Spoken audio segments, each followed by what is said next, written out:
If you or someone you know considers themselves to be racially colorblind, I'm here to let you know that you may be doing a lot more harm than you realize. And we're going to talk about that coming up right now.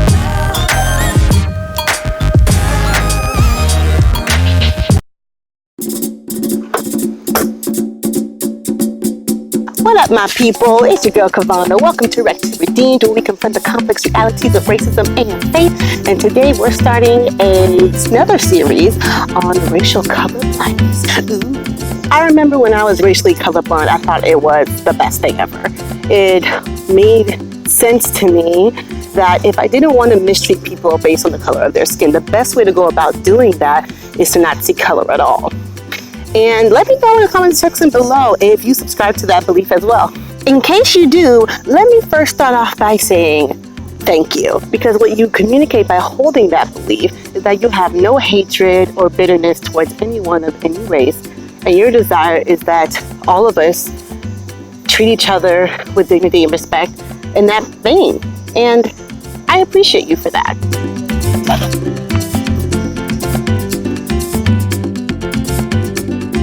However, because I used to think this way, I've come to understand how hurtful and damaging this really can be, so much so that it's my personal belief that when you are racially colorblind, you unintentionally become complicit in racism. Because what ends up happening is that as we strive to not see color, we begin to deny the consequences of difference.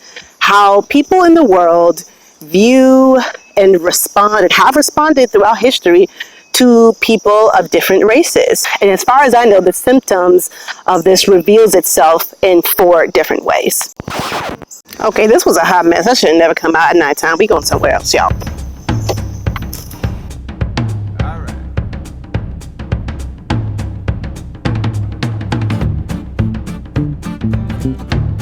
Y'all, I drove all the way to the Walmart because I thought that these folks would provide a system with some, luminescence, to brighten me up and whatnot. And these fluorescents ain't doing jack for me. I look like I'm a part of the Blue Man group. This ain't cute. So I'm gonna stay my behind in here. I wish I didn't drive and waste gas just using my daggone car lights. But that's what my behind get for not, planning this out better. So, number 1 is you become willfully ignorant. You start to think that just because race isn't a part or a large part of your life and your world, your context, that it's not the same for somebody else. And you can be someone who is aware that racism exists, but when situations arise, because you have that view, because that is how your brain has trained itself, as you have striven not to see color, you start to believe that there's no way race could be a factor. No way that racism is at the root of this incident or that policy. You make up every excuse why it can't be. Those stories in the news, they're just race baiting. And even when the facts are all laid out for you, you'll still deny it, swiftly stripping it of any validity whatsoever. Which leads us to number 2.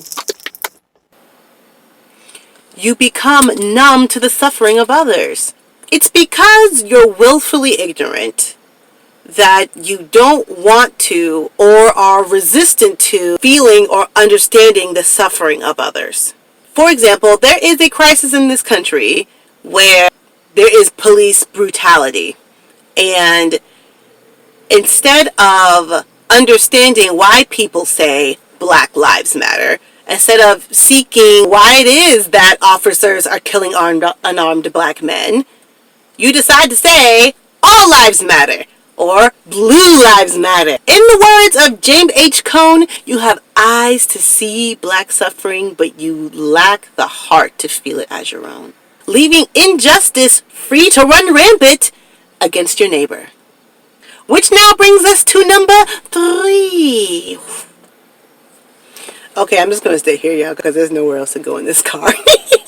You then become incapable of recognizing oppression. Whether you're participating in prejudice, bigoted, racist, xenophobic, discriminatory behavior, you will have no idea that you're even doing it. Or if you are in a situation where you are being oppressed, or if your actions are putting you in a position of being an oppressor, you will not be able to recognize that. This is especially dangerous for Black people and people of color because there are dangers that directly affect us that we would otherwise be unaware of. For example, I was totally unaware that there is a high level of segregation in the schools in my area. So now my husband and I have to think about what that means for the future education of our 2 Black boys. We want for our children to have a quality education. We don't want for them to be shortchanged. So you guys can go to this website to check out what the levels are in your area. It goes into a lot, y'all. Check it out. Number 4, you become angry. You don't just hate it when people pull the race card. You get immediately offended. And you don't only get annoyed by hearing cries for justice, you wish it would shut up. And you won't only deny facts, but you'll have a defensive posture that justifies any hypothetical scenarios that you may have in your mind that only dehumanizes and undignifies an individual or group. Now let's get out of here. Have you ever noticed these same traits in people who consider themselves to be racially colorblind? Let me know your thoughts in the comment section below. And I feel free to let me know if you think that I am going completely overboard with this. But this is something that I've experienced myself, with myself first, and realizing how I acted. And once I became self-aware of those things, I started to notice them in other people too. So like I said, let me know your thoughts in the comment section below. Now what's crazy is that when you're acting this way, you're totally oblivious to the storm that's being created around you, touching and affecting lives directly and indirectly.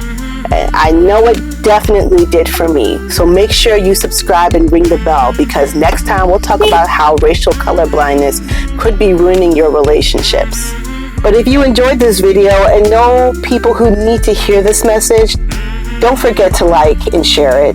You are greatly appreciated, and I pray that those who you share it with will be appreciative of it too. Thank you for joining me on this journey as we learn how to love our God and our neighbor better. Until next time, guys, peace.